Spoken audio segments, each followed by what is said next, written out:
Strokovnjaki Andragoškega centra Slovenije smo razvili pripomoček, s katerim lahko posameznik enostavno izmeri stanje svojih spretnosti. Vprašalnik SWOS mi je v bistvu dal zelo podobne podatke oziroma informacije, kot sem jih dobila na ostalih testih, kar v bistvu dokazuje, da je zelo koristno zastavljen in da je tudi dobro validiran, glede na to, da so podatki veljavni in da jih dejansko lahko upoštevamo.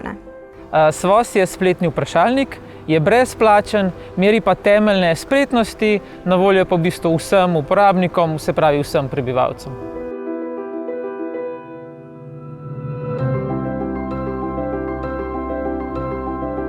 Temeljne spretnosti so tiste spretnosti, ki jih potrebujemo zato, da smo v bistvu uspešni ali pa operativni v vsakdanjem življenju, ker so v bistvu nek temelj za razvoj vseh drugih spretnosti. In potrebujemo jih tako pri delu, kot pa tudi v prostočasnih dejavnostih, v drugih aktivnostih pravzaprav. Ljudje za svoj razvoj potrebujejo povratno informacijo in vprašalnik SWOS ravno to ponuja.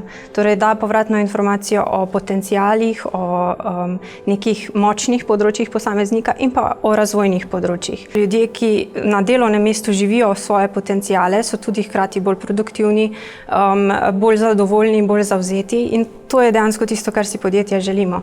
Hkrati pa je to tudi dobro za posameznika, da se na delovnem mestu dobro počuti, glede na to, da kar nekaj časa preživimo na delovnem mestu.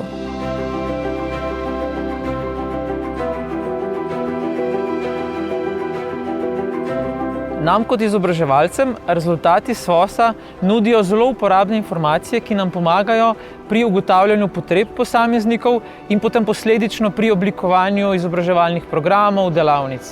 Ravno v našem razvojnem načrtu smo predvideli, da vključimo vse te izsledke v razvoj novih programov, ki jih načrtujemo za naslednje programsko obdobje. Vprašalnik SWOS daje zelo koristne informacije za to, da lahko načrtuješ nasledstva v podjetju, se pravi kariero posameznikov v podjetju. Prav tako daje oprijemljive podatke za načrtovanje izobraževanj in pa za razvoj razvojnih programov. Se pravi, točno vemo, kje so tista področja, kjer je posameznik močen in kje so tista področja, kjer še potrebuje neko podporo pri razvoju. In ravno to je z vidika kadrovske službe zelo pomemben podatek.